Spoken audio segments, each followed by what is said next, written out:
noite. Eu sou o William Galvão e começa agora o Jornal da Justiça desta quarta-feira, 20 de março. O plenário do Supremo retoma julgamento das ações que cobram medidas de combate a incêndios e queimadas no Pantanal e na região amazônica. Este é um dos destaques de hoje, que você acompanha também nesta edição. Colaboração premiada de ex-policial suspeito de assassinar Marielle Franco é homologada pelo Supremo. Superior Tribunal de Justiça julga se ex-jogador Robinho vai cumprir pena no Brasil pelo crime de estupro. E ainda, Supremo lança o programa STF Mais Sustentável, com iniciativas que vão do fim do consumo de garrafas PET ao uso de energia renovável pela Corte.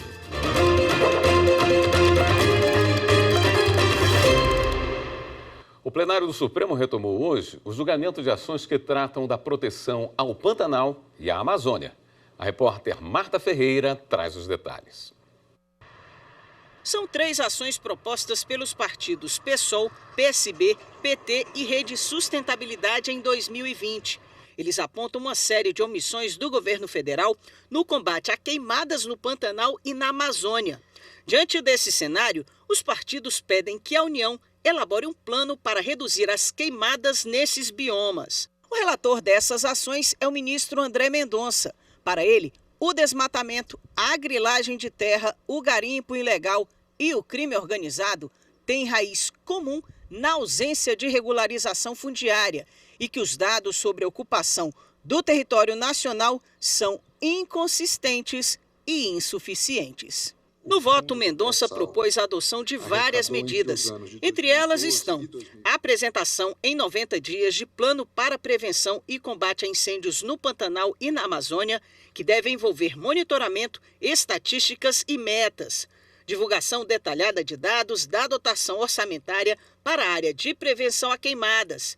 Determina aos governos estaduais a publicidade de processos sobre negativa de licenciamento para retirada de vegetação, elaboração de relatórios semestrais sobre os resultados das medidas, monitoramento pelo Observatório do Meio Ambiente do Poder Judiciário ligado ao CNJ sobre processos com grande impacto no desmatamento e regulamentação pela União em até 180 dias do Fundo Social, que tem como fonte de custeio recursos do pré-sal para que as verbas sejam destinadas à proteção do meio ambiente e mudanças climáticas. Em relação ao Cadastro Ambiental Rural, o CAR, o relator manteve a proposta de que o governo apresente em 90 dias um plano de ação com medidas concretas para processar em 18 meses, no mínimo 70% das informações prestadas ao cadastro. O CAR é um registro público obrigatório para todos os imóveis rurais. O julgamento foi retomado nesta tarde com o ministro André Mendonça, esclarecendo alguns pontos sobre a questão do Fundo Social. Um fundo que tinha cerca de 150 bilhões e, por ausência de regulamentação, ao longo do tempo, esses recursos não chegam hoje a 20 bilhões de reais. Penso que cabe ao Poder Executivo e, de fato, da minha parte, é uma deferência não só reconhecida pela lei, mas no âmbito da decisão, também ao Poder Executivo, de poder, no âmbito de avaliação das políticas públicas, fazer a melhor deliberação a fim de regulamentar o fundo do qual nós tratamos. Na sequência, votou o ministro Cristiano Zanin, acompanhando o entendimento do ministro Flávio Dino, que divergiu do relator quanto às determinações sobre o CAR e sobre o Fundo Social. Saímos demasiadamente do objeto dessas ações. O objeto dessas ações seria aqui tratar das queimadas e incêndios no Pantanal e na Amazônia. E aqui nós estaríamos entrando especificamente em relação a um assunto que não foi objeto de contraditório e que, de certa forma, poderia pegar de surpresa os órgãos que seriam destinatários da nossa determinação, contrariando, talvez, o que dispõe o próprio artigo 10 do Código de Processo Civil. Então, a despeito de reconhecer a causa de pedir aberta nessa modalidade de ação que estamos tratando, parece-me que avançar para uma determinação em relação ao cadastro ambiental rural, nós estaríamos, com o máximo respeito, extrapolando aqui o objeto da ação. O ministro Nunes Marques também divergiu do relator quanto às determinações sobre o CAR, Cadastro Ambiental Rural. E, pelo visto, as propostas estão muito próximas, né? A do eminente relator, que propõe dessa forma, e do ministro Flávio Dino e do ministro Cristiano Zanin, que, ao invés de fixar um prazo para essa apresentação, aguarda que essa proposta seja feita dentro do plano. Já em relação ao Fundo Social, Nunes seguiu o entendimento de Mendonça. O fundo está se carcomendo, o principal está se esvaindo. E há necessidade urgente da adoção de medidas para que, com os novos aportes, essas destinações sejam executadas. A sessão plenária do Supremo terminou há pouco. Vamos falar ao vivo com a repórter Marta Ferreira, que atualiza as informações para a gente. Oi, Marta, boa noite. Boa noite, William. Boa noite a todos. Na sequência da sessão, votaram os demais ministros. 2 pontos estavam em discussão: a regulamentação do Fundo Social e a questão de estabelecer metas para o processamento de dados do CAR. Quanto à questão do CAR, o ministro relator André Mendonça reajustou o voto de acordo com a maioria. Quanto à questão do Fundo Social, prevaleceu o entendimento do ministro Flávio Dino, que foi voto divergente, entendendo que o Supremo não deve determinar ao Executivo a regulamentação do Fundo Social. De qualquer forma, a principal decisão desse julgamento é de que o Supremo determinou à União que apresente no prazo de 90 dias um plano de combate a queimadas e incêndios na Amazônia e no Pantanal. William. Obrigado pelas informações, Marta. Agora vamos falar sobre o caso Marielle. A colaboração premiada do ex-policial Rony Lessa, suspeito de assassinar a vereadora e o motorista dela, Anderson Gomes, foi homologada pelo Supremo Tribunal Federal. O anúncio foi feito pelo ministro da Justiça, Ricardo Lewandowski. Reportagem, Carolina Chaves. A colaboração premiada do ex-policial militar Rony Lessa foi homologada pelo ministro do Supremo Tribunal Federal, Alexandre de Moraes, relator da ação no STF. Em pronunciamento, o ministro da Justiça, Ricardo Lewandowski, ressaltou que essa é uma etapa importante para solucionar o crime. Nós sabemos que esta colaboração premiada, que é um meio de obtenção de provas, traz elementos importantíssimos que nos levam a crer que brevemente nós teremos a solução do assassinato da vereadora Marielle Franco. O caso está no Supremo por suposto envolvimento de autoridades com foro por prerrogativa de função. Esta é a segunda colaboração premiada do caso Marielle Franco. A primeira foi feita por Elcio de Queiroz, também ex-policial militar. O acordo foi firmado com o Ministério Público e com a Polícia Federal.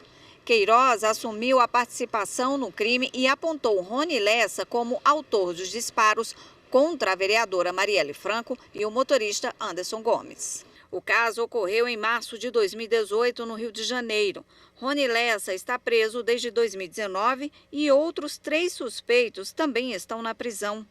A ministra da Igualdade Racial e irmã de Marielle, Aniele Franco, comemorou mais um passo para desvendar o crime. Cada passo dado, cada revelação feita por esse crime é uma resposta que a gente vai dar para a democracia e é uma resposta também do porquê a Marielle foi assassinada da maneira que foi no exercício de sua função e quem mandou matar a Marielle com esse crime que está aí há 6 anos sem muitas das respostas que a gente precisa. A primeira turma do Supremo decidiu que a jornalista Raquel Sherazade, ex-apresentadora do SBT, não teve vínculo de emprego com a emissora. Repórter Viviane Novaes. A jornalista Raquel Sherazade entrou na justiça com uma ação contra o SBT. A apresentadora alegou que trabalhou como empregada durante 9 anos, mas que o contrato não foi registrado na carteira. A Justiça do Trabalho condenou a emissora ao pagamento de verbas trabalhistas, como o 13º salário, aviso prévio e adicionais, além de uma indenização por danos morais. O valor chegava a R$4 milhões. O Tribunal Regional do Trabalho da 2ª Região manteve a condenação. No Tribunal Superior do Trabalho, o caso ainda está pendente de julgamento. O SBT acionou o Supremo Tribunal Federal contra a decisão da Justiça do Trabalho. A emissora alegou que os entendimentos da Corte sobre a validade da terceirização de toda e qualquer atividade e fim não foram respeitados. A maioria dos ministros da primeira turma do STF seguiu o voto do relator, ministro Alexandre de Moraes, e decidiu que não há vínculo de emprego entre Raquel Sheherazade e o SBT. Isso significa que o Supremo derrubou a decisão da Justiça Trabalhista. O relator lembrou a ação em que a Corte fixou a seguinte tese: é lícita a terceirização de toda e qualquer atividade, meio ou fim, não se configurando relação de emprego entre a contratante e o empregado da contratada. O ministro Alexandre de Moraes destacou também o julgamento de um tema em que o Supremo reconheceu a possibilidade de organização de divisão do trabalho, não só pela terceirização, mas também de outras formas desenvolvidas por agentes econômicos. A seguir, as informações sobre o julgamento de Robinho no STJ. Voltamos em instantes.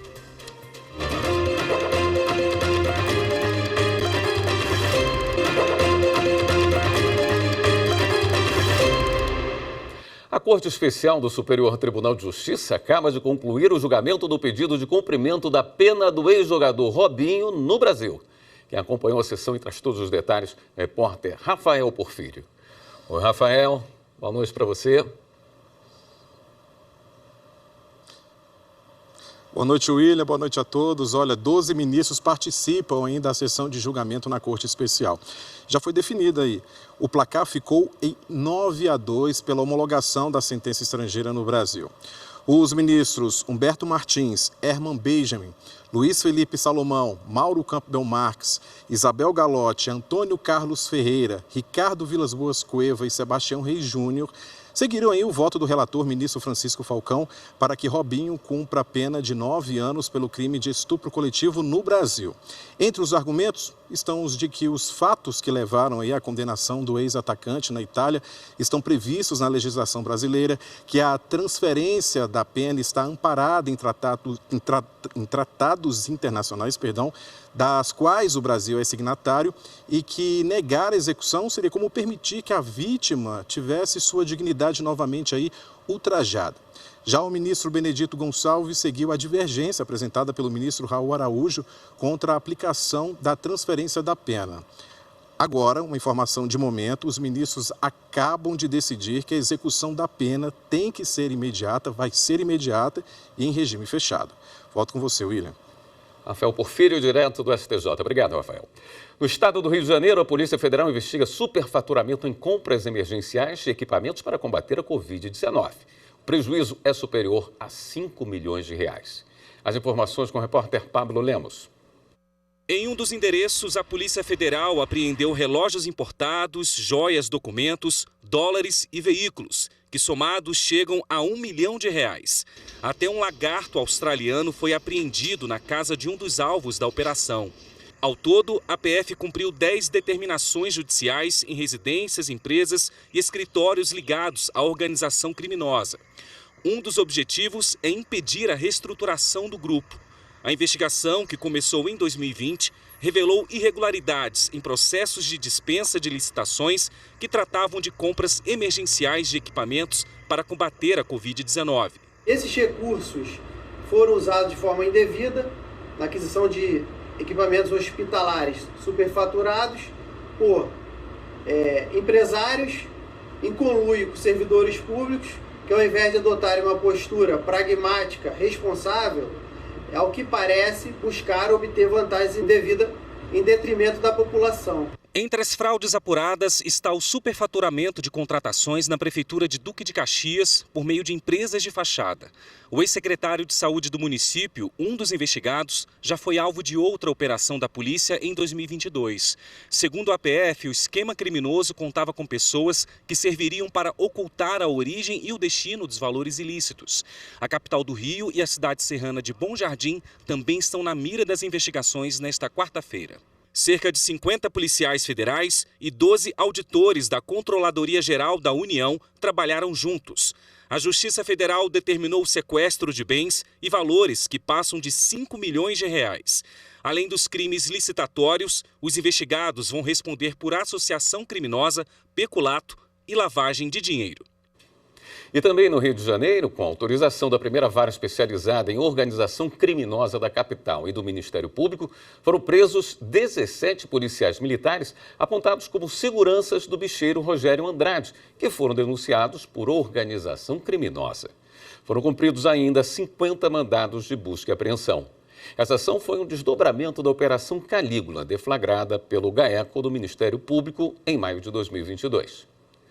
O Supremo Tribunal Federal suíço determinou a repatriação para o Brasil de 16 milhões de dólares bloqueados em contas bancárias do país europeu, vinculadas ao ex-prefeito de São Paulo e ex-deputado Paulo Maluf.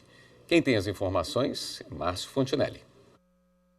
A decisão veio a partir da ação conjunta do Ministério Público Federal, da Advocacia Geral da União e do Ministério da Justiça e Segurança Pública, que desde 2014, quando o STF autorizou a repatriação dos valores, trabalham com as autoridades suíças para que o montante de 16 milhões de dólares seja enviado ao Brasil. A sentença encerra o caso na Justiça Suíça, pois não há mais a possibilidade de recursos.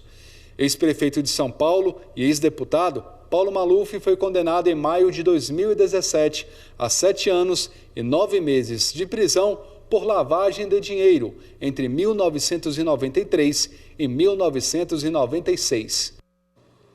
A seguir, a gente fala sobre o lançamento do programa STF Mais Sustentável. Até já!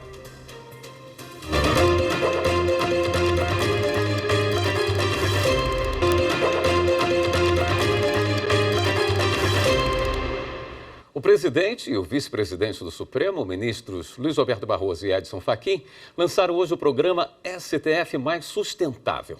A iniciativa reforça a preocupação da Corte com medidas de preservação do meio ambiente. Quem acompanhou foi o repórter Evne Araújo. O copo, com 2,40 metros de altura, foi produzido utilizando 3.200 garrafas plásticas. A obra de arte, no entanto, usou apenas 20% do total de material descartado no último mês, 14 mil unidades. A iniciativa é para chamar a atenção para o tema sustentabilidade. O presidente do Supremo, o ministro Luiz Roberto Barroso, literalmente vestiu a camisa. Ele anunciou o programa STF Mais Sustentável, que vai promover ações institucionais para diminuir impactos ambientais causados pelas atividades na Corte. A sustentabilidade hoje passou a ser um princípio, assim como a liberdade é um princípio, como a igualdade é um princípio, como a justiça é um princípio. A sustentabilidade hoje tem que estar presente em todas as decisões. Essa é, como eu disse, a inspiração do nosso programa, que envolve uma sustentabilidade ambiental e também social. E nós estamos preocupados com o bem-estar das pessoas que trabalham aqui e com o impacto que a nossa atuação produz sobre a vida em Brasília e no país em geral. O STF Mais Sustentável vai atuar em diferentes projetos: redução do consumo de plástico, incentivo ao uso dos filtros e copos reutilizáveis, diminuição da produção de lixo e política carbono zero. O Supremo também vai trabalhar para reduzir o consumo de energia, na troca de aparelhos de ar-condicionado e em sistemas de reuso de água para a limpeza das áreas comuns. Para o ministro Luiz Roberto Barroso, simples ações geram resultados significantes. Pode parecer pouco, mas, como disse, a melhor coisa que a gente pode fazer na vida é cumprir bem o próprio papel. E, portanto, eu acho que o nosso papel é procurar reduzir as emissões de carbono, compensar as emissões de carbono e minimizar o despejo na natureza de resíduos que comprometem o meio ambiente. Mais de 1.200.000 brasileiros entre 16 e 17 anos já estão aptos a votar.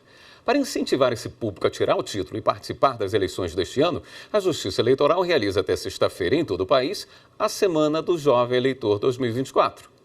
Em Brasília, o Tribunal Regional Eleitoral montou um cartório eleitoral em uma carreta para levar os serviços de escola em escola.